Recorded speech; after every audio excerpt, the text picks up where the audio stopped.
지금 시각 7시 20분입니다. KBS.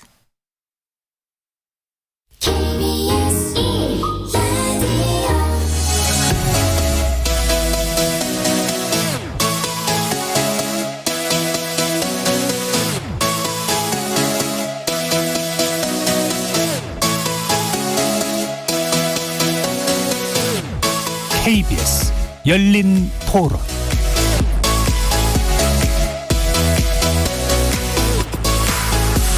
안녕하십니까. KBS 열린 토론 정준희입니다. 중국에 대한 이미지가 싫으면서도 어쩔 수 없이 사귀는 그런 관계? 경제적으로는 저희랑 이렇게 되게 밀접한 관계가 있는데 갈수록 이제 주변국을 좀 통제하려고 하는 게 보이고 저희한테도 그런 압박이 더 강해지지 않을까. 그리고 인권적으로도 티벳이나 위구르 같은 신장 쪽 같은 데도 이렇게 탄압하는 거 보면 주위에 나중에 충분히 그럴 가능성이 있을 것 같습니다. 우리나라와의 관계가 좋아졌으면 좋겠는데 동북공정이라든지 아무래도 이제 우리나라 민족 중에 조선족이 거기에 있는 예전의 역사랑 좀 맞닿아 있는 부분이 있어서 중국에서 좀 더 예민해지는 것 같아서 그런 부분에서 좀 염려가 되고 있어요. 미국과 어깨를 나란히 할 만한 G2의 역할을 이제 중국이 하지 않을까라는 생각을 하는데, 이웃한 나라다 보니까 산업에 중첩되는 부분이라든지 그런 거에 대해서 미리미리 준비할 수 있는 한국과 중국의 관계가 되어야 되지 않을까. 사실 인구라든지 이런 마켓 자원 이런 쪽에서는 크지만 아직까지는 사고라든지 이런 거 약간 후진적이고 체제 때문에 그런지 모르겠지만 정보를 또 당 자체에서 좀 관리를 하잖아요. 그런 것들도 약간 불투명한 것 같긴 하고, 그래서 저희는 수출을 먹고 사는 나라인데 미국하고 중국 관계도 안 좋잖아요. 그러다 보니까 저희는 미국 눈치도 봐야 되고 중국 눈치도 봐야 되는 경우가 있는 것 같긴 하더라고요. 근데 잘 됐으면 하는 바람인 거죠. 중국 공산당이 오늘 창단 100년을 맞았다고 하는데요. 대표 13명, 당원 50여 명으로 출발했던 작은 정당이 그 100년을 거치면서 9천만 명 이상의 당원을 보유한 세계 최대의 정당으로 성장하게 된 거죠. 초거대 국가를 단일 정당이 통치하는 대단히 특이한 사례라고 할 수 있는데요. 일국의 정당을 들여다보는 일 자체도 또 특이한 일이긴 합니다만, 이 초거대 국가를 지배하는 이 정당이 결국 세계와 동아시아 지역 그리고 한반도에도 다방면에 난해하고도 난감한 질문을 던지고 있기 때문입니다.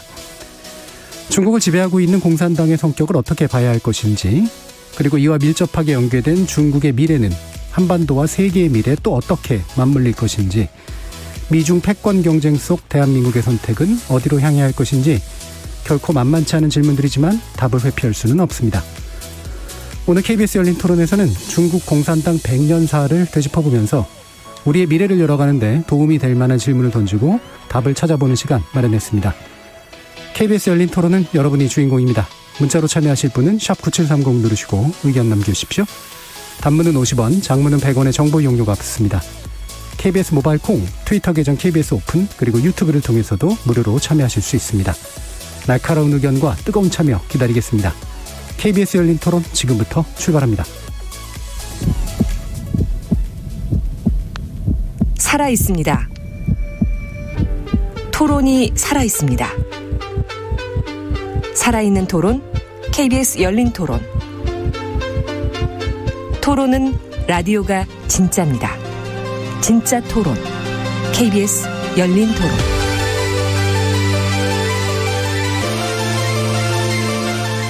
오늘 논의를 위해 세 분의 전문가 모셨습니다. 먼저 국립외교원 중국연구센터의 김한권 교수 나오셨습니다. 네, 안녕하세요.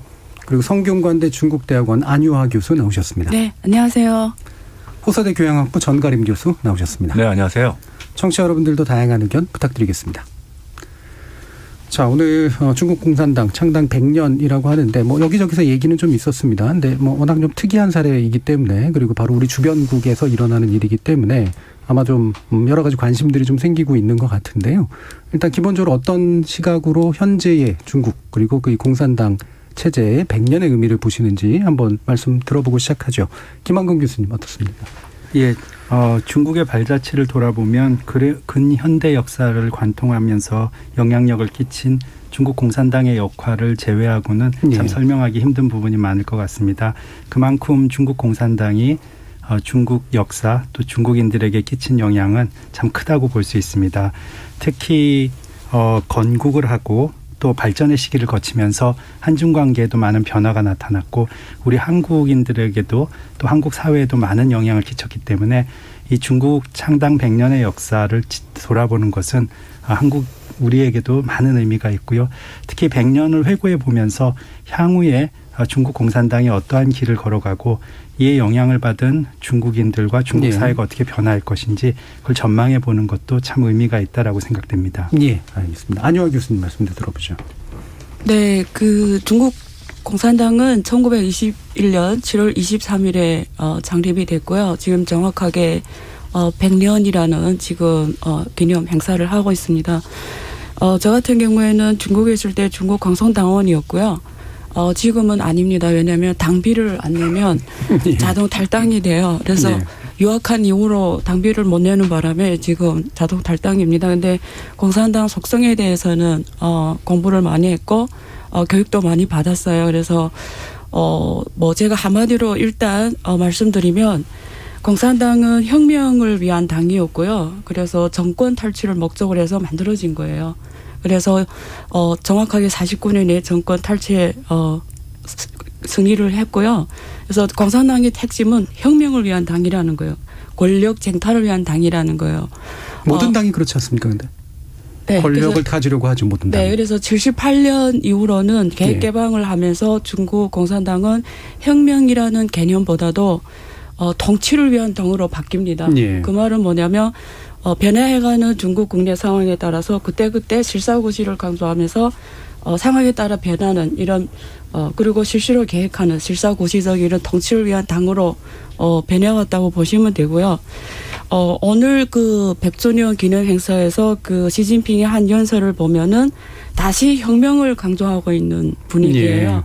그래서 이 혁명은 국내의 단결과 중국의 발전을 제어하는 해외 세력과의 혁명을 다시 강조한다. 이렇게 보는 게 좀 더 현실적이지 않을까 싶습니다. 예, 안효화 교수님께서 주신 혁명이라든가 정권 탈취 그리고 통치라는 게 일반적인 정치학적 개념에서는 약간 좀 낯설게 느껴지긴 하거든요. 통치라는 거는요. 주로 포커스가 경제 쪽에 많이 맞춰져 있고요. 혁명이라고 하는 거는 무력 투쟁에 좀 더 맞춰져 있습니다. 네. 정가린 교수님. 지난 100년의 역사를 돌이켜보면은 상당히 많은 굴곡이 있었습니다. 그 과정 속에서 공산당은 미약한 힘으로 시작하긴 했지만 그리고 100년이 지난 지금은 아마 G2라고 대변되는 미국과 중국 간의 어떤 패권 경쟁 속에서의 중심축에 있고요. 또 그것을 주도하는 하나의 세력으로 볼 수 있을 겁니다. 과거에는 이 체제 경쟁의 의미라기보다는 앞서 말씀하셨다시피 혁명, 체제를 만들기 위한 거였었는데 지금은 이제 체제에 대한 우월성을 좀 강조를 해야 되는 그런 상황에 직면해 있거든요. 냉전이 끝난 지가 벌써 상당한 기간이 지났음에도 불구하고 여전히 사회주의 국가와 자본주의 국가의 갈등 그리고 대립 반목이 여전히 진행되고 있는 것이 사실입니다. 특히 지금 우리가 바라보고 있는 중국 공산당은 단순한 혁명뿐만 아니라 체제와 이념을 주도해가는 그런 당이라는 측면에서 우리가 좀 다른 시각으로 볼 필요가 있다. 과거의 기본적인 어떤 혁명의 시각으로 보게 되면은 설명할 수 없고 타협할 수 없는 부분이지만 지금은 세계화 시대 속에서 손을 잡고 같이 나가야 되는 상황인데 문제는 일반적으로 우리가 정치학에서 얘기하게 되면 당은 교체가 되게 돼 있거든요. 그렇죠. 균형과 발전이라는 측면에서의 변화 속에서 이제 세력은 교체되게 돼 있는데 중국의 공산당은 그렇지 않다는 겁니다. 그래서 당 이퀄 국가, 당은 곧 국가라는 그런 체제 속에서 우리가 직면해야 되는 앞으로의 현상은 어떠할 것인가에 대한 면밀한 분석 그리고 이해가 바탕이 되지 않는다라 그러면은 아마 우리가 바라보는 중국은 상당한 편차가 있을 수 있다라고 생각합니다. 그래서 오늘 이 자리는 비단 중국 공산당 창당 100년이라는 의미보다는 우리가 중국을 새롭게 알아나가는 그런 시간이 된다는 측면에서 의미가 있는 것 같습니다. 사실 방금 정가린 교수님 말씀하신 것처럼 이들이 말하는 메시지가 이제 우리의 시각에서 어떻게 이해돼야 되는가라는 측면이 되게 중요할 것 같은데 이를테면 그러니까 보통은 이제 체제 안에서 정권 경쟁을 하기 위해서 당이 만들어지는데 혁명당이라고 표현됐던 건 그러면 기존 체제를 부정하기 위한 당이었던 거고 그러나 새로운 체제를 만들었으니까 이제 통치로 이제 옮겨간 거고 근데 이제 지금 또 다른 이제 혁명을 얘기하고 있는 건 이 체제를 위협하는 어떤 다른 것에 대한 이제 좀 넓은 의미에서 이제 혁명 같은 그런 의미로 느껴지는데요. 그래서 그런가 시진핑 국가지성이 이제 중화민족을 굉장히 강조를 했습니다. 한편으로는 이해가 가지만 또 한편으로는 이게 다민족 국가인데 이런 중화민족을 강조하는 것은 되게 양면적인 효과가 있을 것 같다라는 느낌도 좀 있거든요. 어떻게 보세요? 예, 개인적으로 한족과 55개 소수민족으로 이루어진 중국의 사회 공동체를 이해한다면은 중화민족이란 그 용어를 강조함으로써 한족과 나머지 55개 소수민족과의 통합을 이루는 공동체적 의미를 강조하는 것은 이해가 갑니다. 왜냐하면 중국 내부에서는 소수민족 문제로서 지금 특히 신장 위구르 자치구의 인권 문제라든가 또 많은 소수민족 문제들이 그동안 나타났기 때문에 중국은 중화민족이라는 커다란 중국이라는 내부의 그 영토 안에 살고 있는 다양한 민족들 조건들의 통합을 이루어서 그런 소수민족 문제도 해결해 나가고 정치적 결집과 또 공산당 리더십을 강화하려는 그런 모습이 나오기 때문에 중화민족이라는 용어를 강조하는 것은 어찌 보면 중국의 국내 정치적으로 매우 필요한 그런 모습이다라고 생각됩니다. 근데 일반적으로 보면 이제 한족은 아니다라는 의미는 알겠는데 다양한 소수민족까지 중화민족으로 통칭하는 게 현실적으로 효과가 있나요?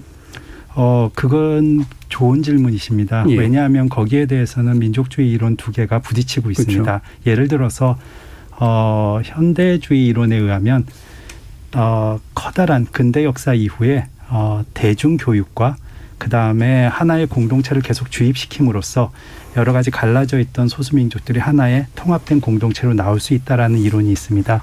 대표적으로 프랑스, 이탈리아, 서유럽이 처음에 국가가 만들어지고 그 내부의 사람들이 계속된 교육과 그 산업의 공동체 역할로서 하나의 그 민족 공동체를 이루었다는 이론인데요. 다른 하나는 말씀해 주신 대로 수천 년 동안 민족이란 공동체는 수천 년 동안 자연스럽게 역사, 언어, 생활, 관습으로 나타나는 거기 때문에 종교 등등으로 일시적으로 교육이나 산업 근대화 현상에서 나타나는 공동체만으로는 형성되기 어렵고 일시적으로 모일 수 있다 해도 나중엔 가서는 갈라질 수 있다라는 이론들인데 지금 보면은 중국과 소수민족 문제가 중국 중앙정부는 이런 현대주의 이론처럼 중화민족 아래에 모두 통합되길 바라고 또 나머지 소수민족들은 자신들의 민족적 정체성을 유지하려고 한다면 여전히 소수민족 문제는 중국 사회의 고민으로 남을 것 같습니다. 제가 잠깐 보충 설명 좀 드리겠습니다. 우리가 보통 이제 중화민족 뭐 하면은 모든 중국 사람들을 분리를 합니다. 이제 한족과 그 외의 소수민족으로. 근데 사실 중국을 지칭하는 용어 중에서 대략 한 3개 정도로 나뉠 수가 있는데 중국, 중화 그리고 화하라는 단어가 있습니다. 중국은 이제 지역적인 어떤 범위 내에서의 의미고 화하라는 거는 한족의 어떤 문화적인 우월성을 전제로 하는 겁니다. 신해혁명 당시까지만 해도 한족의 우월성을 소수민족과 구별하기 위해서 화라는 표현을 많이 써왔는데요. 여기서 우리가 지금 쓰고 있는 중화민족이라는 중화라는 단어는 다소는 중의적이고 포괄적인 의미입니다. 그래서 모든 소수민족을 포함한 중국이라는 지역이라는 범주 내에 살고 있는 모든 사람을 포괄한다. 아마 현대 국가 개념에서는 그럴 수밖에 없을 겁니다. 왜냐하면 국가를 형성하고 국력을 형성하는 몇 가지 요인 중에 인구도 있을 것이고요. 그리고 민족도 있을 것이고요. 외교도 있고 국방력도 있습니다. 그런 측면에서 보게 되면은 지금 앞서 말씀하셨던 티벳이나 위구르 같은 지역은 중국 땅의 한 6분의 1 정도에 해당하거든요. 근데 그 지역에 살고 있는 사람들은 얼마 안 됩니다. 근데 전반적인 중국을 이끌어 나가기 위한 하나의 중국을 강조하기 위해서는 모든 민족이 적어도 형식상으로는 평등하다라는 의미를 강조하기 위해서 중화라는 표현을 쓰는 겁니다. 그래서 대만인 경우에는 중화민국이라는 표현을 쓰고요. 중국은 중화인민공화국이라는 표현을 쓰는데 그때 중화는 한족이나 아니면은 중국의 어떤 특정한 것을 구분하는 것이 아니라 중의적이고 포괄적인 의미를 담고 있다라고 생각하시면 됩니다. 그러니까 중국 영토 내에 있는 모든 사람들이 다 같이라는 의미라고 해석을 하시면은 비교적 쉽게 이해하실 수 있을 겁니다. 근데 이제 그 부분이 그래서 이게 이제 미국 같은 경우에는 다민족 국가인데 이제 결국은 시티즌 개념으로 합치는 거잖아요. 그렇죠. 영국 같은 경우에는 브리티시니스라고 하는 걸로 서로 다른 민족들을 합치는데 그거하고 동일한 계위처럼 느껴지진 않아서 시티즌 개념도 아닌 것 같고 그렇다고 해서 뭔가 이렇게 그걸 묶어주는 새로운 종류의 어떤 민족적 개념이 아닌 것 같고. 이제 서방에서의 국가 형성 과정을 보게 되면 시민혁명이라든지 이런 과정을 겪게 되는데 중국은 그런 과정이 없었거든요. 기존에 있었던 중원 지역에서 살고 있었던 대부분의 한족을 중심으로 한, 그리고 한족이 93% 정도 차지합니다. 소수민족은 55개라고는 하지만 7%밖에 되지 않습니다. 그러나 현대 국가 개념, 즉 우리가 얘기하는 근대 국가의 개념에 의하면은 국가를 형성하는 모든 사람들에 대한 어떤 차별적인 요소를 전제로 해서 국가를 얘기하지 않습니다. 네. 그러니까 이런 측면에서 얘기하는 중국이라는 거는 단순하게 그냥 중국에 살고 있는 사람들이다라고 해석을 하시는 게 편하고요. 서방의 기준에 의하면은 시티즌이라는, 혹은 앞서 말씀드렸던 브리티시라는 그런 개념으로는 설명하기 굉장히 힘든 부분입니다. 예. 그러면 이제 지금 안유한 교수님 같은 경우에 이제 중국에서도 계셨고 공산당원이시기도 했고 소수민족으로서 이제 중국에 포함된 바로 이제 그런 입장이셨던 거잖아요. 한번 또 말씀 주시죠. 이런 중화민족주의랄까 이런 것들이. 중국에서는 그 시민, 국민 이런 단어를 쓰지 않고요. 인민이라는 표현을 씁니다. 그래서 중국의 법화가 중화인민공화국이잖아요. 그래서 우리가 민족이라는 개념을 할 때 중국 인민민족이라고 할 수는 없잖아요. 그래서 그 앞에 말씀하신 대로 중화라는 단어를 따서 중국에 있는 56개 민족을 중화민족이라고 이렇게 통칭하는 거죠. 그래서 거기에 대해서 소수민족들은 사실상 만약에 따지고 들면 따져야 되겠죠. 왜냐하면 중화란 자체가 한족들은 장강하고 황하이 중간 지역에서 주로 살았고 소수민족은 전체 인구가 지금 한 18%인데요. 한 1억 1,000만 명 정도가 돼요. 근데 중요한 거는 전체 그 중국 지도가 닭처럼 생겼는데 다 변경 지역이 있어요. 그 한족들은 그 중간에 있어요. 그래서 중화민족이 사실은 원래는 엄격하게 말하면 한족들을 말하는 게 더 정확하죠. 근데 어쨌든 국호가 중화민공화국이다 보니까 그 통칭해서 말할 때는 중화민족이라고 할 수밖에 없는 현실이고요. 거기에 대해서 실제적으로 소수민족들은 같이 갈 수밖에 없는 상황이죠. 그래서 지금 이번에 이제 시진핑 주석이 이제 이렇게 중화민족에 대한 이야기를 하면서 그러니까 되게 묘하게 이제 포함할 때 이 중국 인민들이 전반적으로 이제 서방 제국주의에서 핍박받았다가 공산당의 힘으로 그 핍박에서 압제해서 해방됐다라는 거고 이제 더 이상은 서방에 의해서 우리가 지배당한 일은 없을 것이다. 라고 하는 쪽으로 지금 이제 틀이 만들어진 거잖아요. 어떻게 이해하면 될까요? 그게 참 그렇습니다. 100년이라는 기념 행사, 우리 식으로 얘기하면 잔치인데, 잔치면 아마 미래 비전을 얘기하고 과거의 업적을 좀 돋보이게 하는 것이 중요할 거라고 하는데 너무나 과거에 경도된 것이 아니겠는가. 우리가 알고 있는 서방의 핍박이라는 거, 그리고 그거는 우리가 적어도 역사학의 측면에서 보면 제국주의 열강이나 군국주의를 가지고 얘기할 때 하는 것이고 2차 세계대전 이후에는 적어도 국제사회는 모든 국가가 평등하다는 전제에서 시작됐다는 거거든요. 아마 중화 민족의 부흥이라는 것을 강조를 한다라는 시진핑의 어떤 100주년 기념 행사에서 연설을 어떻게 바라볼 것인가 할 때는 아마 이런 시각, 적어도 문화와 역사적인 시각으로 접근하는 것이 맞다라고 봅니다. 뭐냐? 중국은 역사적으로 자기네가 굉장히 허약하고 위험에 직면했을 때 애국주의와 민족주의를 강조합니다. 그때 민족주의는 한족 중심이 아니에요. 그냥 그 지역에 살고 있는 모든 사람들이 분연히 일어나서 경쟁을 하고 다투는 것입니다. 그런데 만약에 국가가 굉장히 흥성하고 안정됐다 그러면은 문화를 강조합니다. 아마 중화 민족이라는 것을 강조한다는 것은 지금 국제사회에서 직면하고 있는 중국의 위상, 경제적으로는 상당히 성장했고 세계 제2위 국가 G2라고도 명명이 되긴 하지만 적어도 서방과의 어떤 경쟁, 체제 경쟁이라든지 경제 경쟁이라든지 외교 경쟁 측면에서의 중국의 수세적인 입장이 반영된 것은 아니겠는가. 그렇기 때문에 100년도 훨씬 전의 일이었던 공산당이 나오기도 전이었던 그런 역사적인 과거와 과오와 어떤 수치를 다시 드러내는 것이 아니겠는가. 적어도 지금 중국을 가지고 넘보는 국가가 있을까요? 하는 그런 의문은 한번 좀 던져볼 만한 질문이라고 봅니다. 김한건 교수님은 어떠세요? 이런 지금 시진핑 주석이 이 부분을 강조하고 있는 게 방금 이제 해석을 들어보면 현재 중국이 이제 약간은 포위 압박되고 있는 듯한 국제 질서 안에서 그거에 대한 어떤 반작용 정도를 읽히는긴 하는데요. 마찬가지로 생각하십니까? 두 가지 의미가 있다라고 봅니다. 하나는 국내 정치적인데요. 계속해서 말씀 나왔던 한족과 소수민족 문제에 관해서 통합을 생각해서 내부적으로 안정을 이루려는 모습이 있고요. 대외적인 의미로 본다면은 외세 압박에 의해서 중국인들이 모두 뭉쳐서 여기에 대해서 결집해서 대응하자라는 의미가 있습니다. 중화민족이라는 단어가 처음 중국 문헌에 나타난 것은 량치차오가 아편 전쟁 이후에 중국이 외세로부터 압박을 받을 때 처음에는 한족 중심으로 대응하려고 하고 만주족 지도부에 관한 무능과 부패에 대한 불만을 표출하면는데요. 나중 가니까 우리 앞에서 설명해 주신 대로 이 중국인들, 중국 땅에 있는 모든 사람들이 힘을 합쳐야 될 의미가 있기 때문에 중화민족이라는 표현을 쓰면서 중국인들이 모두 뭉쳐서 그때는 한족과 소수민족이 모두 합쳐진 거죠. 외세의 압박에 대응하고 이 국난을 돌파해서 나가자라는 의미가 있었습니다. 지금 21세기에 와서 시진핑 주석이 이러한 모습을 다시 강조하는 것은 지금 중국이 대내외적으로 처한 외세를 외부로부터의 압박, 특히 미국으로부터의 압박에 대해서 중국인들이 모두 협력해서 같이 대응하자라는 의미도 담고 있다라고 생각합니다. 지금 6436님이 중국은 우리 경제적 현실에서 같이 할 수밖에 없는 점이 있지만 중국이 예상되지 않는 정책을 해나가야 할 것 같습니다. 라고 말씀 주셨고요.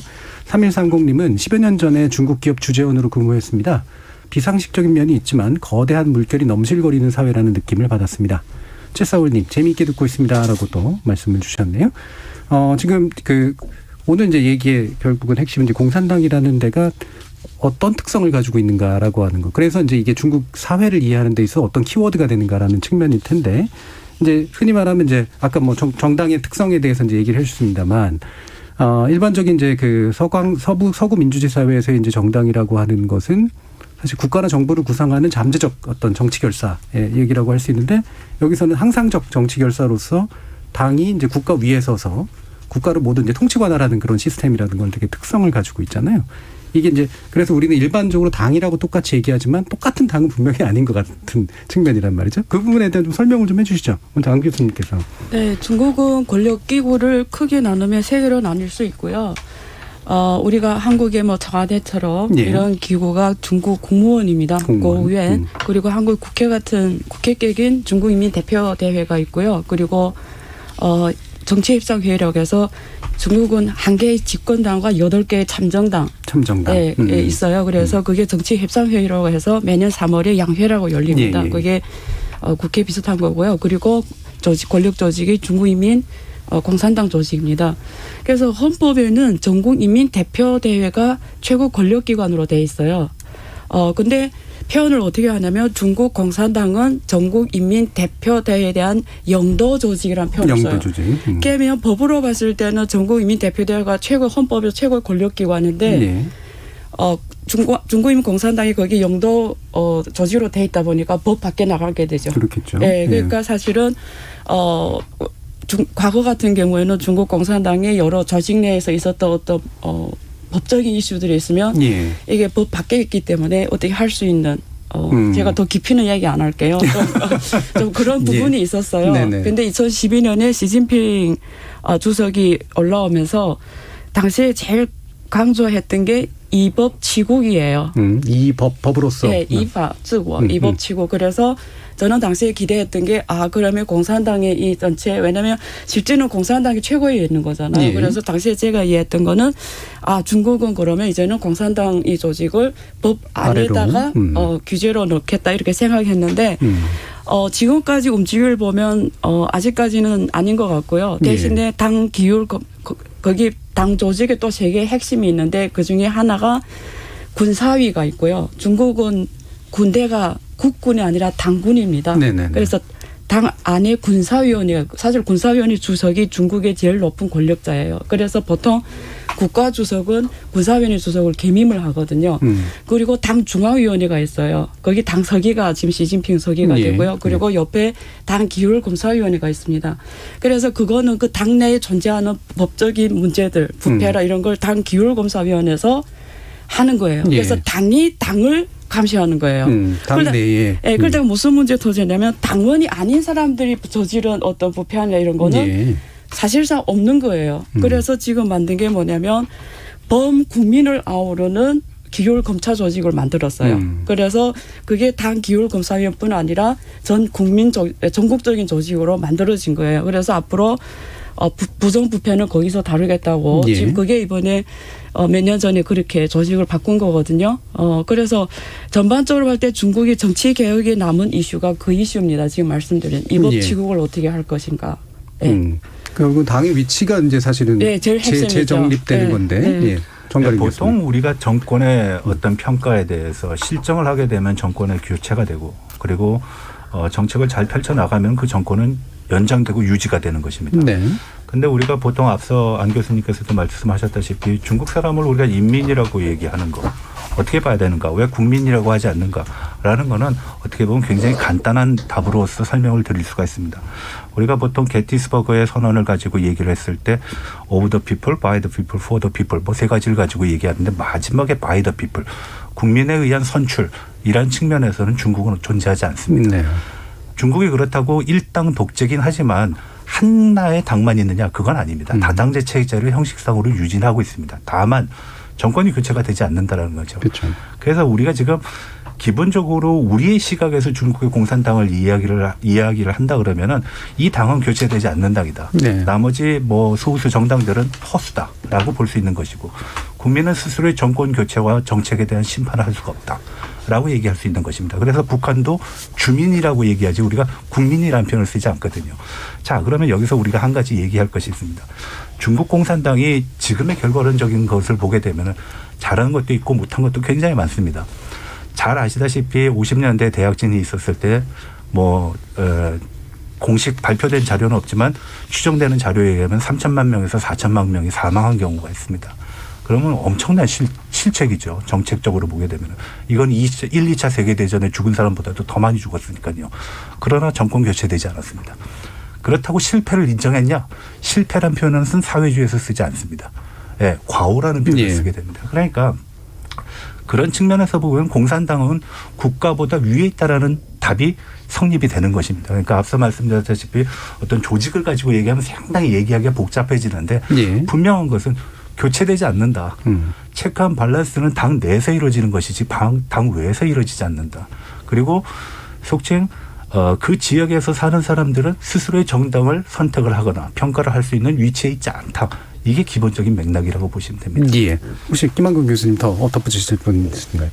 예, 개인적으로 생각하면 중국이 중국 공산당이 이렇게 오랜 기간 통치해오고 영향력을 발휘할 수 있는 것은 일단 역사적으로 아까 말씀드린 근대 역사에서 현대 역사까지 넘어올 때 그 당과 국가, 민족에 대한 기여도가 우선 첫 번째라고 생각합니다. 그렇기 때문에 정통성을 중국인들이 부여했다라고 생각합니다.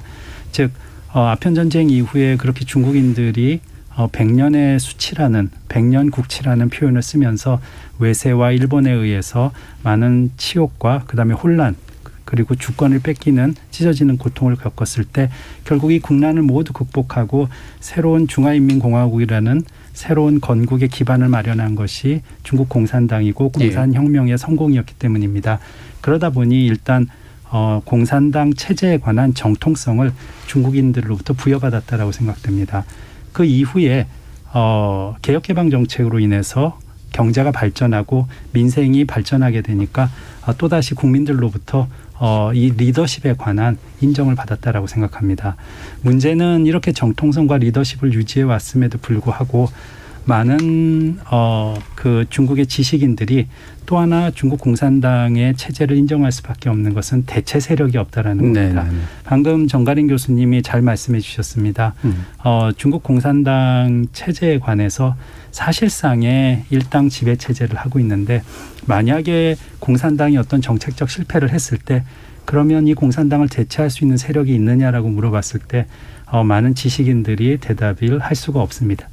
그러다 보니 대체할 수 있는 세력이 없기 때문에 여전히 중국 공산당 내에서의 정책적 변화를 요구하고 비판적 지지를 하는 모습이 나타나고 있습니다. 그러다 보니 중국 공산당이 지금과 같은 일당 지배 체제를 유지할 수 있고 또 한동안으로도 대체 세력이 없기 때문에 유지될 것으로 생각하는 부분이 많습니다. 제가 한 가지 보충 설명을 드리도록 하겠습니다. 그러면 우리가 이 시점에서 의문을 가질 수 있는 거지. 공산당이 그럼 어떻게 100년을 유지해 왔는가? 앞서 말씀하셨다시피 대체 정당이 없었는가라는 문제. 대체 정당은 시작과 더불어서 이미 있었습니다. 그게 만약 국민당이었죠. 근데 국민당이 공산당을 대체하지 못했습니다. 그래서 추출이 됐고요. 그러면 공산당은 어떻게 100년을 유지했는가? 공산당에 대한 평가를 내리자 그러면 저는 개인적으로는 이런 식으로 설명을 드립니다. 적용과 변형에 누구보다도 앞서 있었다. 그리고 굉장히 탄력적이었다라고 봅니다. 공산당이 처음 됐을 때 국민당으로 들어갑니다. 처음에는 공산당 내부에서 굉장히 많은 반발이 있었어요. 당 공산당은 있는데 왜 국민당으로 들어가냐. 그건 외연을 확장하기 위한 조치였고요. 그리고 일본과 맞섰고요. 그리고 요번 그 시진핑의 100년 연설에서 한국 정전을 굉장히 자랑스러운 것으로서 예를 들었는데 그건 뭐냐면은 제국주의 열강 그리고 체제와 이념을 달리하는 자본주의 국가였던 미국과 대결을 했다라는 것입니다.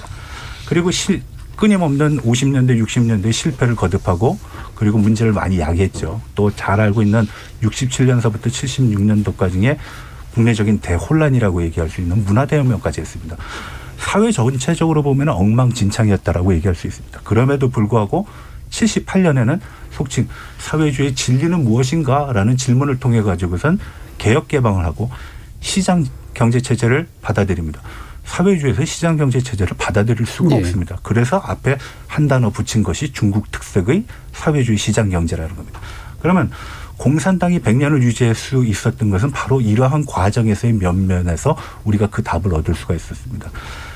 적대시했던 당에 투입이 됐고 이제 들어갔고요. 그리고 제국주의 열강과도 싸웠을 뿐만 아니라 사회주의 기본적인 어떤 반대 세력이라고 얘기할 수 있는 자본가와의 타협 그리고 시장 시스템을 받아들였다라는 거. 그게 바로 적용과 변용. 누구보다도 탄력적으로 대응을 했기 때문에 이 100년을 가져올 수 있었다. 그럼 향후는 어떻게 될 것인가라고 얘기했을 때 그러면 그러한 적용과 변용의 탄력성이 미래에도 있을 것인가? 거기에는 지금 상당히 많은 사람들이 의문을 던집니다. 예. 그래서 결국은 이제 보면 뭐 축약을 하면 사실 이제 중국의 전반적인 역사를 봤을 때 이 정도의 국민을, 그러니까 인민을, 그다음 이 정도 영토를 가지고 이 정도의 안정적 통치성을 가지고 사실은 유지하는 게 굉장히 힘든 일인데 그걸 공산당이 해낸 거잖아요. 그리고 그게 가능한 게 말씀하신 것처럼 나름의 유연성을 이제 최대한 발휘해가지고 그 다음에 경제적인 성과라든가 이런 것들을 지속적으로 만들어내면서 여기까지 온 셈이고 그것이 이제 굉장히 중요한 경쟁력이라고 또 볼 수가 있을 것 같은데 뭐 좀 이따 이제 나중에 뒤에서 좀 더 자세히 뭐 얘기를 해보긴 해야 될 것 같긴 합니다만 지금의 이제 시주석 체제가 이제 이 지금까지 만들어온 그 당 공산당이라는 조직의 강력함과 유연성을 동시에 좀 구현할 수 있는 그런 리더십의 측면을 가지고 있는가? 아니면 여러분들께서 이제 지적하는 것처럼 좀 강하게 이제 1인 지배 체제로 가는 게 아니냐라고 하는 그런 측면 어떻게 판단을 하시는지 한번 좀 일단 먼저 좀 들어보죠. 안유아 교수님. 공산당 정치가 그러니까 아까 100년 동안 사실 이렇게 중국이라는 사실 100년 전에 중국은 열강들에 의해서 굉장히 전 세계에서 가장 낙후한 굉장히 분열된 이런 국가에서 지금은 G2는 왔잖아요. 그러니까 그리고 통일된 국가잖아요. 이거는 누가 부정해도 공산당의 가장 큰 업적입니다.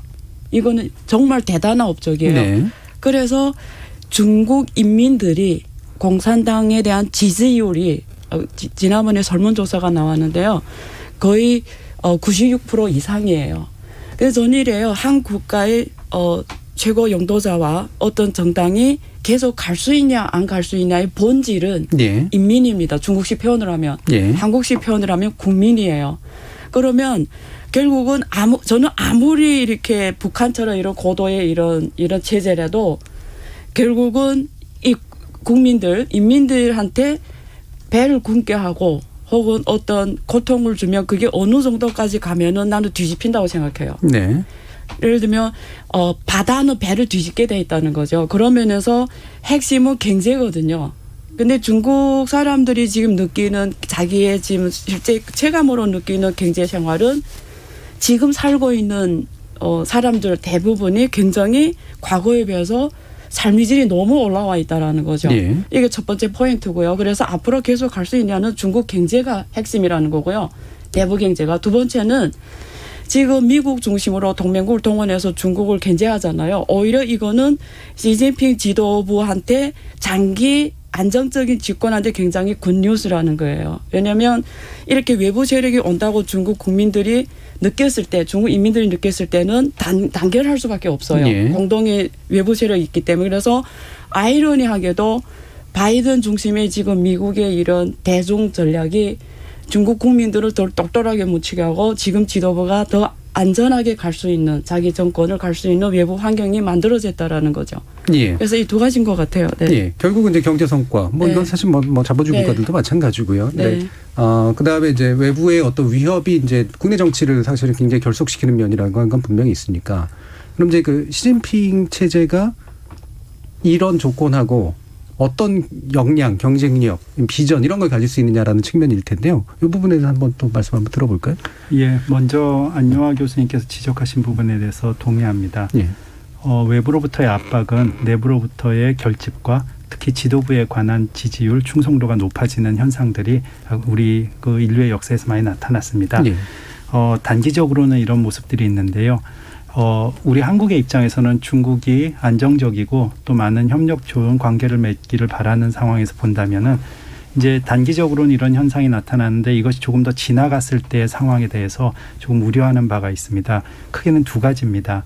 먼저 내부 결집을 위해서 시진핑 지도부는 최근에 와서 애국민족주의와 사상교육을 강화했습니다. 이것이 빠르게 단기적으로는 결집과 지지율의 재고를 나타낼 수 있는데 조금 지속되다 보면은 민족주의는 항상 양날의 검이라는 것이 있습니다. 즉 대외 정책에서 유연성을 발휘할 수 없고 내부적으로 민족주의적 자긍심과 요구가 높아지기 때문에 두 번째로는 이렇게 애국민족주의를 강화하다 보면은 자긍심이 높아지는 건 좋은데 이것이 조금 넘치다 보면 주변 국가와 문화적인 논쟁이 나타날 수 있어서 대외 관계에 문제점이 조금씩 나타날 수 있습니다. 최근에 와서 한국과 한복 김치 논쟁이 대표적인 예가 될 수 있고요. 무엇보다도 결정적인 거는 시진핑 주석의 권력 강화 과정이 그 기반이 마오쩌둥과 덩샤오핑과는 좀 차이가 있다라는 것입니다.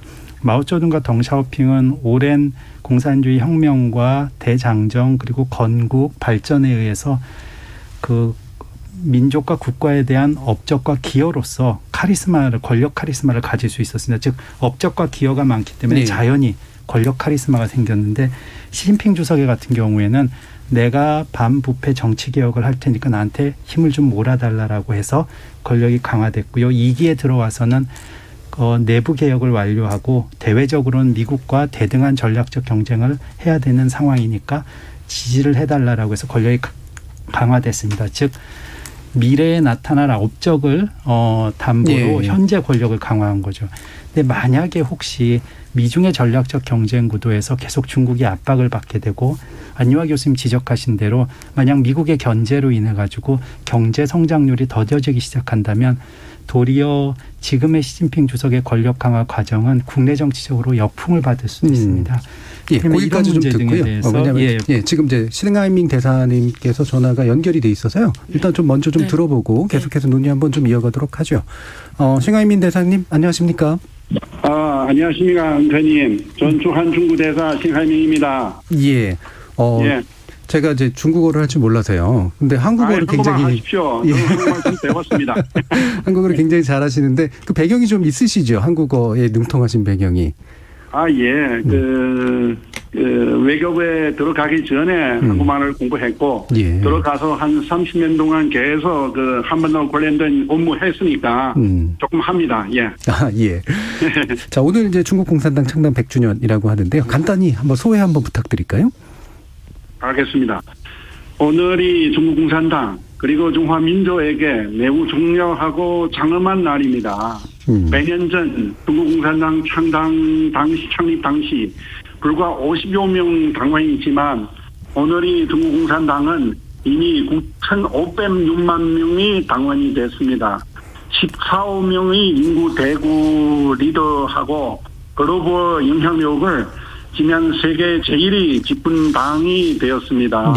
100년 전 중국 중화민족이 쇠퇴하고 빈야하지만 오늘이 중화민족이 번영하고 거침없는 발걸음으로 위대한 부흥의 길을 걸어가고 있습니다.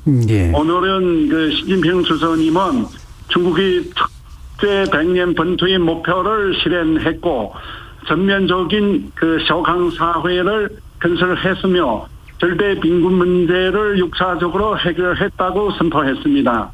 또한 중국 그 사회주의 현대화 강국을 전면적으로 건설하는 두 번째 100년 번통 목표를 향해서 의기양양하게 나아가고 있다고 하셨습니다. 예. 또는 중국 공산당 100년이 대해 가장 성심오린 축복을 올리고 그 100년간 이루어진 위대한 그런 성취에 대해서 자랑스럽다고 생각합니다. 예. 그래서 중국 공산당이 리더하는 중국의 미래에 대해서 획득한 자신감을 갖고 있는 것 같습니다. 고맙습니다. 예. 자, 이렇게 이제 중국 공산당이 중국의 이제 안정감을 이제 불어 넣어주고 이렇게 경제 성장까지 이제 가능하게 했기 때문에 인민들의 이제 지지가 높은 것으로 아는데요. 그런 힘은 어디서 온 거라고 우리가 이해하면 될까요? 중국 공산당이 창립은 중국 역사상 천지 개혁할 그 사건이었습니다. 그 중국 공산당 창당은 근대 이후 그 중화민족 발전이 방향과 그 과정을 크게 변화시켰습니다. 예. 또 그 중국 인민과 중화민족의 앞날과 운명 그리고 그 세계 발전이 추세와 구도를 크게 바꿔놓았습니다. 그 중국 공산당은 창당과 동시에 중국 인민의 행복과 중화민족의 부흥에 도모하는 것을 자신들이 처신과 사명을 했습니다. 그래서 그 코로나19는 예. 세계 경제에 심각한 타격을 주었습니다. 하지만 중국 경제는 강한 그 회복세를 보이며 완강한 활력과 발전 전망 보여주었습니다. 저는 중국 경제의 힘은 주로 다음 4가지 측면에서 나온다고 생각합니다. 첫째, 위아래가 한 마음이 되어서 힘을 모아 큰 일을 해낼 수 있습니다. 둘째, 개혁 개방으로 탄탄한 경제적 기반을 다졌습니다. 이로써 그 중국은 외부의 충격을 이겨내고 소화할 수 있는 충분한 힘이 생겼습니다. 셋째, 풍부한 인재와 인력이 있습니다. 14억 인구. 1억 7천만 명이 고등교육과 전문 기술을 배운 사람들이 있습니다. 또 4억 명 이상이 중산층이 이어서 풍부한 인재 자원과 거대한 소비 시장을 가지고 있는 것 같습니다. 예. 이들이 경제의 안정장치가 되었습니다. 넷째, 적절한 정책을 실행하고 있는 것 같습니다.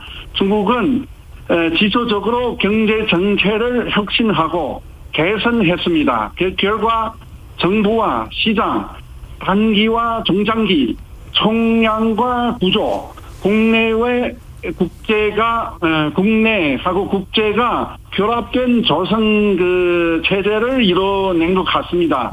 현재 중국이 재정 정책, 통화 정책 등 모두 합리적이고 많은 가능성을 가지고 있는 것 같습니다. 고맙습니다. 예.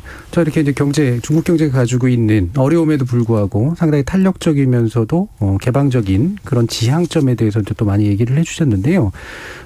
결국 이제 중국 바로 이 옆나라인 우리 한국과 대한민국과 그다음에 북한이라는 데가 뭐 저희도 이제 같은 민족이긴 합니다만 체제가 다른 중국의 입장에서 보면은 이제 이 두 나라를 어떻게 이제 대해야 되는가라는 부분에 대해서 많은 고심들이 있으실 것 같아요. 비핵화 문제도 있고 한국이 또 중국이 어떤 동반자적인 관계를 가져야 되는가에 대한 판단도 있으실 텐데 그 부분 좀 말씀 주시죠.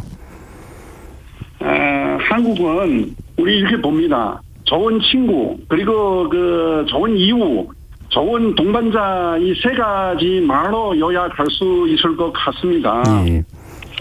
그래서 한국은 중국이 좋은 친구입니다. 우리는 같은 동아시아 문화군에 속해 있습니다. 그리고 수천 년의 교류 역사 속에서 서로 배우고 함께 유교 문화와 동양의 그 문명을 전승하고 발전시켜 왔습니다. 이런 특별한 문화적인 인연, 공동의 가치관은 우리의 소중한 자산인 것 같습니다. 한국은 또 중국이 좋은 이웃입니다. 우리는 들어질 수 없는 가까운 이웃입니다. 동아시아의 평화와 안정, 단결과 협력은 우리 공동의 이익에 부합된 것 같습니다. 그리고 한국은 중국의 좋은 동반자입니다. 우리는 폭넓은 공동의 이익을 가지고 있습니다. 그리고 각 분야, 특히 경제와 무역에서의 교류가 매우 밀접합니다. 작년에 중한무역액은 거의 3천억 달러에 달았습니다. 이 수치는 한미, 한일, 그리고 한국과 유럽과의 무역총액 모두 합친 것과 비슷합니다. 그래서 양국은 명실상부한 전략적 협력 동반자 말씀할 수 있습니다. 비록 우리 양국 간 이런저런 문제가 있고 양국 민의도 한층 더 개선할 필요가 있지만 우호와 협력은 주류이자 대국으로서 양측은 이를 소중히 여겨야 하는 것 같습니다. 예. 그리고 아까 한반도 문제도 이야기했는데 이렇게 봅니다. 우리 중국은 한반도에 가까운 이웃이며 한반도 문제의 중요한 관련국입니다. 그래서 중국이 한반도의 비핵화 실현과 평화와 안정 유지, 대화와 협상을 통해서 문제 해결을 위한 일관되게 노력하고 있는 것 같습니다. 예. 또 오래 기간 한반도 문제의 정치적 해결을 위해서 계속 노력해왔습니다. 현재 한반도 대화가 일부 어려움이 봉착한 것 같은데 이와 관련국들은 교차 상태를 타개할 방법은 함께 모색해야 합니다. 중국이 제시한 장기 평형과 단계적 동식적 조치는 한반도의 문제를 정치적 해결 프로세스를 추진하기 위해서 가능한 방안인 것 같습니다. 예. 한반도에서 남과 북이 관계를 개선한 것은 중요합니다. 중국은 그것을 계속해서 지지할 것입니다. 알겠습니다. 자, 오늘 여러 가지 질문들에 대해서 아주 자세한 답변 감사하고요. 또 많은 축하도 드리고 앞으로도 또 좋은 동반자 관계를 마련하기 위해서 힘있게 힘써주시기를 부탁드리겠습니다. 감사합니다. 예, 알겠습니다. 앵계님 고맙습니다. 교수님들 고맙습니다. 네. 시청자들 고맙습니다. 예, 감사합니다. 자, 지금까지 싱하이밍 주한 중국 대사와 함께 이야기 나눠봤습니다. 예, KBS 열린 토론 지금 시간이 많이 남지는 않았는데요. 아까 이제 미처 못한 이야기가 좀 있어서 김한규 교수님께서 그 부분 혹시 마무리해 주시고 또 우리 정가림 교수님 네. 의견 한번 들어보죠. 예, 그러한 중국 국내 정치적으로 두 가지 애국 민족주의가 강화되는 점과 시진핑 주석이 어찌 보면 지금 미중의 전략적 경쟁 구도에 정치적 운명을 걸었다라는 표현들이 절대 과도하지 않다라는 느낌이 들 정도로 중국의 리더십은 지금의 미중 전략적 경쟁 구도에 많은 영향을 받고 향후에 이 문제로 인해서 한중 관계도 많은 영향을 받을 것으로 봅니다. 예, 잘 원만하게 모든 것이 잘 진행되길 개인적으로 바라고 있습니다. 예, 원만하게 진행됐으면 좋겠는데 정가림 교수님. 네, 경제적으로 얘기를 하게 되면은 백성은 먹는 것으로서 하늘을 삼는다라는 얘기가 있습니다. 그래서 모든 것이 속칭 살고 먹고 사는 문제가 아니겠는가라고 판단을 하지만 정치학적인 접근은 조금 다릅니다. 이게 단순하게 먹는 거 가지고 모든 것이 해결할 수 있느냐 그렇지 않다라는 것이죠.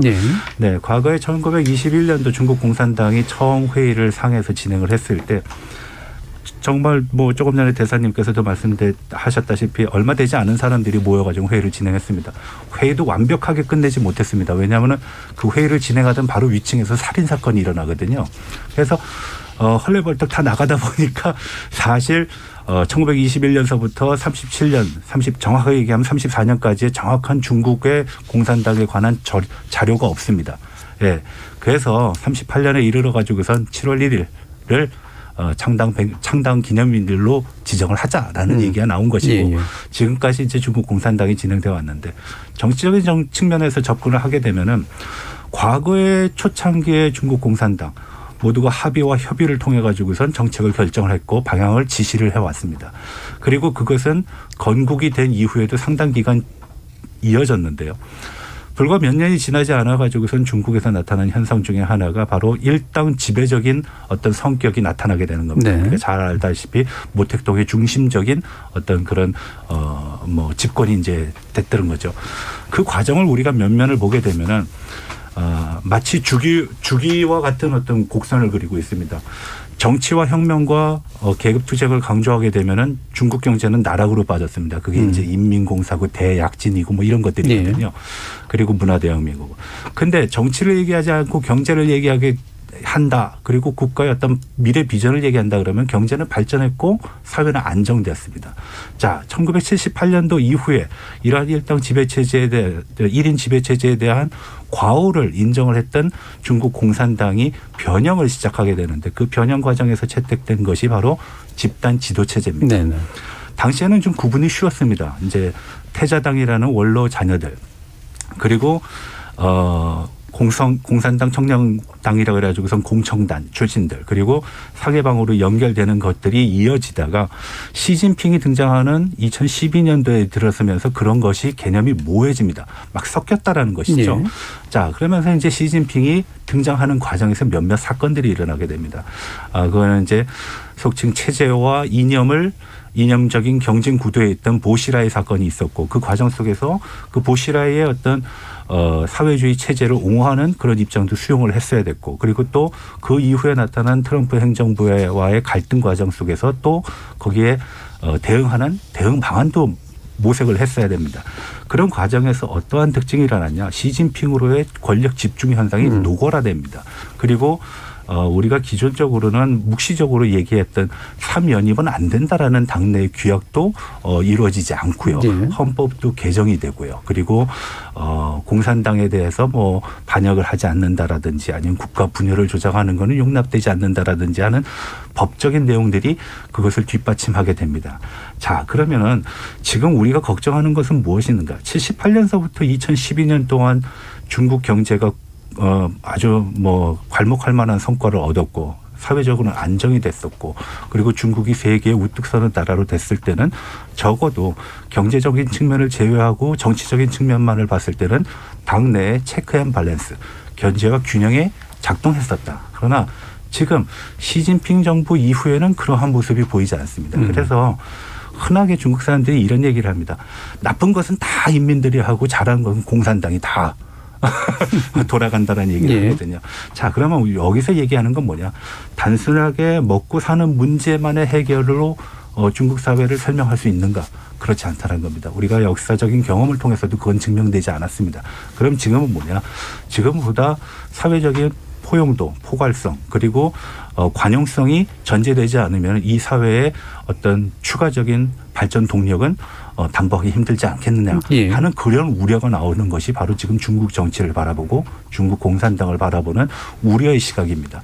한 가지 긍정적이라고 얘기할 수 있는 것은 그러한 목소리가 내부적으로는 힘들지 몰라도 외부적으로는 상당히 나오고 있고 적어도 중국 국내에 있는 사람들이 각종 통신, 인터넷 등의 수단을 통해 가지고 그것을 접할 수 있다는 것입니다. 그 정도 설명할 수 있겠습니다. 이게 아마 사실 좀 긴 얘기가 필요한 부분이긴 한 것 같은데요. 실제로 이제 사회가 발전할수록 복잡해질수록 다양한 욕망들이 나오는데 그 욕망을 수용할 수 있는 체제로서 이제 현재 중국 체제가 과연 어느 정도까지 미래지향적일까라고 하는 부분에 대한 의문을 제기하시는 분들도 있고 또는 이제 굉장히 강력한 통치를 가지고 있고 계속해서 뭔가 경제적 부를 나눠주면 결국은 이 체제는 계속해서 갈 수 있다라고 이제 또 생각하시는 분들도 있어서 이 부분 논의는 한 이틀 정도는 해야 될 것 같아서요. 이 정도로 일단 정리를 하고 지금 이제 미국과의 구도 문제를 또 몇 가지 간단히 좀 요약을 해봐야 될 것 같아요. 미중 관련된 문제는 우리가 열린 토론에서 많이 했습니다만 핵심적으로 보면 이제 미국이 중국을 보는 시각과 중국이 중국 스스로 그리고 미국을 보는 시각의 격차가 너무나 커 보인다. 라고 했을 때 이게 이제 굉장한 갈등으로 드러날 수밖에 없는 요소잖아요. 그러니까 지금까지 흔히 이제 미국과 이제 중국 사이 경제적 나름대로의 동반자 관계가 있었던 부분들이 완전히 이제 불가능한 그런 상황까지 와 보이는데 어떻게 전망하십니까? 안녕히 계십니다. 지금 확실하게 말씀드릴 수 있는 거는 우리 인류가 100년의 변혁의 시대에 앞에 와 있다. 왜 그러면 100년의 변혁의 시대에 앞에 와 있냐. 핵심은 미국과 중국과의 관계가 앞으로 어떻게 되냐에 따라서 달라지는. 그래서 지난번에 영국의 CBR은 코로나 때문에 좀 앞당겨져서 2028년이면 중국의 GDP가 사실 미국을 초월한다 이런 예측치를 내놨잖아요. 그래서 지금 전 세계가 사회주의 일당 독재라고 하는 그러니까 익숙하지 않은 어떤 체제 그리고 자본주의 민주주의 국가에서 굉장히 기본 이념으로 하는 민주주의가 가장 소중한 가치인데 중국은 그런 체제가 아니라는 측면에서 앞으로 중국이 가장 큰 문제는 그러니까 사실 중국 사람은 중국 공산당에 대한 인정도가 굉장히 높아요. 네, 사실 중국 사람 민주주의에 대한 솔직히 말하면 요구가 외국이 이렇게 막 압력 주는 것처럼 거기에 대해 별로 생각하지 않거든요. 그래서 이거는 외국 사람들이 중국을 볼 때 굉장히 인권과 민주주의를 가장 핵심 가치에 놓으면서 예. 지금 반중국과 미국과 동맹국 이런 구도로 가버렸어요. 그러니까 중미 관계가 두 나라 관계가 아니라 중국과 미국 동맹 관계로 가버렸다는 거죠. 그래서 과거의 글로벌 가치 사슬에는 미국과 중국과 이런 하모니 속에서는 각 나라가 자기 잘하는 거를 글로벌 밸류체인에서 네. 내놔가지고 가성비만 따지고 경제 효율성만 따져서 서로 위민하는 글로벌 공급망 체인이었다면 미국이 동맹국을 앞서서 중국을 견제하면서 이제는 이 공급망 체인이 갈라지는 거죠. 근데 이 공급망 안에 제일 중요하게 들어간 게 이제는 다국적 기업들이 고민해야 되는 게 경제성뿐만 아니라 플러스 안보라는 개념입니다. 그렇죠. 그러니까 경제에 안보가 들어가 버렸고 국가 간의 경제 협력에 안보가 들어가 버렸어요. 그렇게 되면은 지금 중국이 중국 내 인민들이 굉장히 중국 공산당을 지지하고 옹호하지만 중국 기업들이 해외로 나갈 때 중국 기업을 받아들일 수 있는 나라가 과연 몇 개일까는 엄청난 도전이거든요. 예. 이런 면에서 앞으로 시진핑 지도부가 이걸 전략적으로 굉장히 이걸 지금 중요시하고 있어요. 그래서 생각하고 있는 게 오히려 미국은 어떤 자기네만의 이런 우란을 만든다고 하면 예. 네트워크를 만든다고 하면 중국은 다자주의를 강조하고 개방주의를 강화하고 있고 다양성을 강화하고 있거든요. 그런 면에서 앞으로 미국 이외 그 동맹국들이 있잖아요. 유럽 예. 그리고 아세안은 한국이 있고 일본이 있잖아요. 그래서 중국은 전략적으로 한국에서의 동아시아에 있는 이제 우리 대사님 말씀하신 것처럼 한국과 일본의 전략적 지위를 중국은 굉장히 중요시하고 개선하려고 하는 거예요. 네. 그리고 유럽에서는 프랑스라든가 이탈리아라든가 독일 같은 나라와의 관계 개선이 굉장히 중요하기 때문에 EU와 중국 간의 투자협정도 맺었고 그리고 지금 유럽에 대해서 중국이 엄청 투자도 많이 하고 있어요. 그래서 우리가 한국의 입장에서 이 문제를 말해보면 한국은 역사에 가장 우리가 어떻게 보면 두 나라가 싸우면 우리는 굉장히 어디에 줄 서나 이런 고통스러워 보이지만 시각을 바꿔보면 역사적으로 가장 좋은 기회가 왔다. 그래서 왜 그렇게 말씀드릴 수 있냐. 중국은 주변의 국가의 관계를 개선할 수밖에 없어요. 그렇다면 주변의 국가가 다 반중으로 돌아서 버리면 예. 오히려 자기를 억제하는 건 되기 때문에 중국은 오히려 앞으로 시진핑 지도부는 주변과의 관계를 훨씬 개선하는 데 더 신경을 쓸 것 같고요. 그 사례로 하나 간단하게 말씀드리면 사실 중국과 사드 이슈가 있어서 굉장히 냉전이 진행이 됐잖아요. 근데 이번에 지금 문화 콘텐츠는 중국에서 굉장히 중요한 이슈잖아요. 근데 이번에 한국 게임사 펄 어비스가 지금 중국어로 헤이쇼 싸움이라는 이런 게임 이름인데 이 판호를 받았거든요. 네. 그러니까 어떻게 보면 그 물꼬를 트는 그러니까 어떤 제스처가 보여주는 한한령과는 달라지고 있다 이런 말씀이신 분위기가 거예요? 달라지고 있기 때문에 앞으로는 글로벌 공급망 협력 관계가 안보라는 개념이 들어오기 때문에 이제는 중국과 한국 관계가 전략적 파트너십, 전략적 동반자로 돼 있어요. 전략적 동반자 개념은 일반인들은 모를 수가 있는데 한국과 미국과의 관계는 동맹국으로 돼 있어요.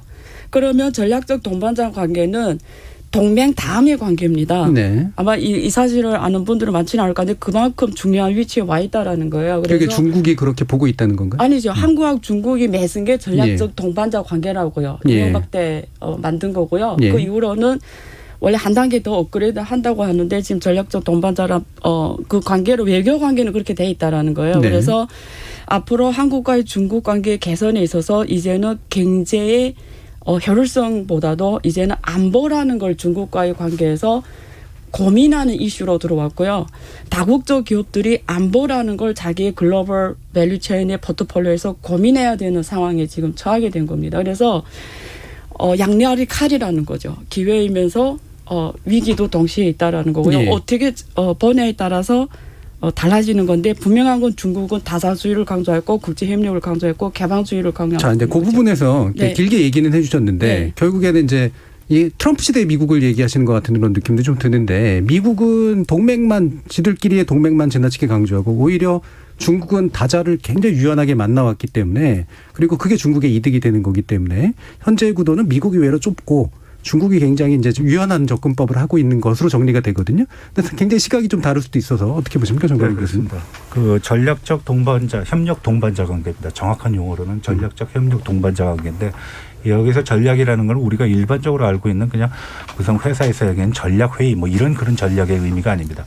제3의 논의를 과거에는 하지 않았습니다. 양자 관계에서는 한국 사람이 중국 가면 어떻게 대해줄 거야. 그리고 중국 사람이 한국에 대하면 오면 어떻게 보호해줄 거야. 예. 라고의 양자 간의 문제를 얘기하는데 전략이라는 단어가 들어가면은 양자가 제3의 문제, 북한의 문제, 세계 무역의 문제, 보호무역을 반대하는 문제에 같은 목소리를 낼 수 있다라는 겁니다. 그래서 그만큼 한국의 위상이 증대했고 그것을 인정했다라고 봐야 되는 것이고요. 예. 네, 그건 좀 다른 얘기를 하는 것입니다. 예. 그러면은 지금 우리가 얘기하는 그런 중국의 문제를 가지고 했을 때 우리가 기대를 하는 거는 과연 중국이 지금 우리가 바라보는 적어도 우리나라는 그 경험한 경험이 있습니다. 2017년서부터 지금까지 판호가 하나가 풀렸다고 그래가지고서 한중 관계가 급진전했느냐라고 보지 않습니다. 저는 우리가 물론 그 당시에도 실수한 부분이 있습니다. 이제 사드 배치와 관련돼 가지고선 중국이 늘 얘기하는 것처럼 우리도 국가 이익 우선 그 생사 존망의 문제를 가지고 접근을 했으면은 보다 유연하게 문제를 해결할 수 있었을 텐데 그런 문제가 다소는 정확하게 전달되지 않은 문제가 있거든요. 그래서 우리가 지금 수출에 어떤 여러 가지 고비도 겪었었고 또 잘 아다시피 롯데라든지 한국 유수기업들이 많은 피해를 보고 또 철수를 하는 경험도 있었습니다. 그럼 여기서 얘기하고자 하는 건 뭐냐. 중국이 아까 전에 대사님이 말씀하셨던 것처럼 거대한 생산과 거대한 시장을 갖고 있기 때문에 속칭 그게 무기화된다는 겁니다. 지금 우리가 국제관계에서 얘기하는 경제가 안보로서의 어떤 시각으로 평가되는 것은 바로 한쪽에 경사된 영향력의 투사가 과거와 같지 않다라는 데 있습니다. 누구나 다 같이라는 공향을 시진핑이가 얘기는 하지만 시진핑이가 그 공향을 얘기하면서도 한국에 대해서 개별적인 문제에 대해서 굉장히 압박을 해왔다는 것은 우리가 다 경험한 바이기 때문에 그 문제를 우리가 지적을 하는 것입니다. 예. 김한국 교수님도 그런 말씀 주시죠, 이 부분. 예, 저는 미중 전략적 경쟁 구도를 본다면은 중국에게 중국 창당 100년 이후의 길을 보면 지금까지 아주 많은 발전을 거듭해 왔는데 또 하나의 중요한 고비에 있다라고 봅니다. 외부로부터의 압박에 의해서 내부적으로 변혁할 수 있는 하나의 기회일 수도 있고요. 자칫 잘못하면은 조금 과장한다면 저는 개인적으로 제2의 아편 전쟁의 상황이 올 수도 있다라고 봅니다. 우선 첫 번째로 지금 바이든 행정부 들어와서 미국은 전략적 경쟁 구도에서 유리한 고지를 선점했다고 봅니다. 그 이유는 미국과 중국의 전략적 경쟁 구도에서 이젠 자유진영 국가들, 즉 동맹국가, 파트너국가의 협력을 이뤄내고 국제사회 리더십을 회복하면서 자유진영 국가 대 중국의 구도를 만듦으로써 중국은 새로운 압박을 받게 됐습니다. 중국이 지금 많은 나라의 무역대상국 1위입니다. 그런데 세계 GDP 비율로 보면은 중국은 16에서 17%의 GDP 지분을 갖고 있고요. 미국을 포함한 지금 자유진영 국가들이 뭉치면 50에서 60%의 시장을 형성할 수 있고 그다음에 거기에 대한 새로운 규범과 기준, 국제 표준을 미국이 주도해서 만들고 있습니다.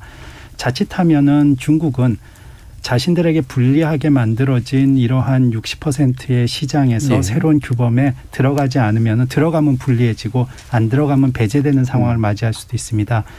시진핑 주석의 중심으로 한 지도부가 만약 새로운 변혁을 이뤄내고 개인적으로는 베트남 같은 공산당 일당 체제라도 베트남 체제는 미국과 매우 원만한 협력 관계를 하고 있습니다.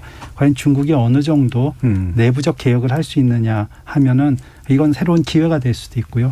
만약 여기서 경직된 대외 정책을 계속 유지한다면 매우 어려운 다시 한번 고비를 맞게 될 수도 있을 것 같아서 저는 향후에 이제 이 100년 새로운 100년을 시작하는 이 단계에서 시진핑 지도부가 어떤 대외 정책과 경제 정책을 쓰느냐가 중국의 향후 10년, 20년 후의 운명을 가늠한다라고 생각합니다. 예. 시간이 어느새 훅 가버렸네요. 이제 마무리 발언할 시간인데, 지금 이제 뭐 아직 못할 말씀 정말 많으시겠지만 우리가 중국을 이렇게 좀 봤으면 좋겠다. 그리고 이런 태도로 가지고 현재의 문제를 결정했으면 좋겠다라는 조언이 있으시면 한번 들어보도록 하죠. 한 1분 정도씩 듣겠습니다. 안유아 교수님부터 들을까요?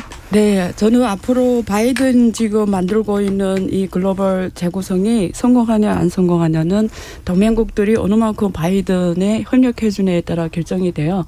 그래서 사실 저는 그렇게 쉽지 않다고 봐요. 같은 목소리를 내는 게, 그러니까 구상하는 것과 현실은 많이 다를 거다. 그래서 온순히 폭이 굉장히 저는 있다고 생각하고요. 현실적으로 독일이나 프랑스, 이탈리아가 움직이는 거 보면 결코 유럽이 순순히 그렇게 미국이 아메리칸 퍼스트를 외치면서 글로벌 이런 다자주의를 강조하는 데서 그렇게 순순히 협력하지는 않을 거고요. 네. 자기네가 탈중국화 도구로 쓰이지는 않을 거예요. 그래서 그렇게 쉽게 저는 세상이 그렇게 바이든 생각도로 가지 않는다고 생각합니다. 네. 김한근 교수님. 개인적으로 가치와 이념 제도가 다르기 때문에 한중 관계에서 조금 이익 충돌이 나타나면 불필요한 대립이 커지고 나아가서는 민족적 대립과 감정적 대립까지 나타납니다. 한중 사이에 이념과 제도가 다르더라도 공존할 수 있는 서로 간의 전략 채널과 논의가 계속돼야 된다라고 생각합니다. 예, 어떤 걸 제안해 주셨어요? 지금 외교 관계는 있으니까. 예, 개인적으로는 애국민족주의에 관한 교육으로 인해서 오해가 많이 생기고 있기 때문에 청소년들이 서로의 문화를 이해하는 그런 프로그램들이 많이 나와서 단기적보다는 장기적으로 양국의 새로운 세대들이 서로를 이해하는 노력이 있었으면 좋겠습니다. 양국의 이제 어리고 젊은 친구들끼리 서로 또 서로의 문화를 이해하는 그런 시스템 쪽이 이제 좀 더 중요할 것 같다라는 의견이시네요. 자, 정가림 교수님 말씀해 주시죠. 트럼프 행정부와 갈등을 빚었던 4년 전에로 돌아가게 되는 시진핑은 이런 얘기를 한 적이 있습니다. 기소불욕, 물시연이라 그래서 내가 하고 싶지 않은 일은 남한테 시키지 말아라라고 얘기했습니다. 그리고 오늘 시진핑은 천안문에서 중국을 능멸하거나 중국을 괴롭히는 자들은 분명히 철로된 만리장석에 머리가 부딪혀서 피를 흘릴 것이다라는 표현을 썼는데, 사실 저는 그렇게 생각합니다. 대국이라는 것은 늘 얘기하는 거지만 하류입니다. 모든 것을 포함할, 각 지류에서 나오는 모든 물들을 포함할 수 있어야 되는 거거든요. 공산당 창당 100년에서 우리는 대국으로서 성장했고 우리는 더 큰 포용성을 가지고 전 세계에 기여를 하겠다, 공헌을 하겠다라고 했으면 어땠을까라는 그런 기대를 했었는데, 사실 그런 대답은 제가 발견을 하지 못했습니다. 다만 중국이 적어도 개혁개방 이후에 세계 경제에 공헌한 바는 분명합니다. 많은 사람들이 저가에 그리고 다양한 물건 그리고 합리적인 어떤 유통 경로를 통해서 제공받았던 물건들을 사므로 해가지고서 후생이 증가한 것은 맞지만 우리가 단순하게 경제적인 후생뿐만 아니라 인권이라든지 보편적인 가치에 대해서도 관심을 기울여야 된다. 그런 측면에서 보게 되면은 공산당 창당 100년을 맞이해 가지고서 우리가 판단하는 중국의 모습은 과거의 기준도 아니고 그리고 미래의 어떤 희망 또 아닌 현시의 직시라고 그리고 정확하고 객관적으로 판단할 수 있는 그런 과정이 좀 필요하다. 그런 측면에서는 우리가 적어도 한국의 입장, 어차피 한국이니까요. 더불어서 중국의 입장도 고려를 할 수 있는 그런 어떤 공유와 공향의 어떤 조건이 만족돼야 되지 않는가 그런 생각을 해봅니다. 예. 저희 K7077031577님께서 방송 내용 참 도움된다는 말씀 주셨고요. 최현준 님이 차근차근 말씀해 주셔서 간만에 신선하다는 느낌도 받았다고는 이야기도 해 주셨습니다. 이렇게 오늘 어려운 토론 함께해 주신 성균관대 중국대학원 안유아 교수님, 호서대 교양학부 전가림 교수님, 그리고 국립외교원 중국연구센터의 김한근 교수님, 세 분 모두 수고하셨습니다. 네, 감사합니다. 감사합니다. 고맙습니다. 감사합니다. 공산당 창당 100주년을 맞는 중국의 일성을 들어보면 대부분에서는 좀 묘하게 고전적이고 자기중심적인 느낌도 드는데, 또 어떤 부분에서는 꽤 현대적이고 인류보편적인 시각도 들어 있습니다. 어쩌면 바로 그런 이질적인 요소들의 긴장감이 오늘의 거대 중국을 만들고 발전시킨 동력인지도 모르겠습니다. 그렇다면 이후 중국의 100년은 다양성을 꿰는 유연한 보편주의로 새로운 시대정신을 만들어갈까요? 아니면 통치성 확보를 위해 다른 모든 걸 종속시키는 불행하고 혼란스러운 미래로 연결될까요? 그 파장은 한 국가만의 문제로 끝나진 않을 테니 우리도 면밀히 주시하고 대비할 필요가 있겠습니다. 지금까지 KBS 열린 토론 정준이었습니다.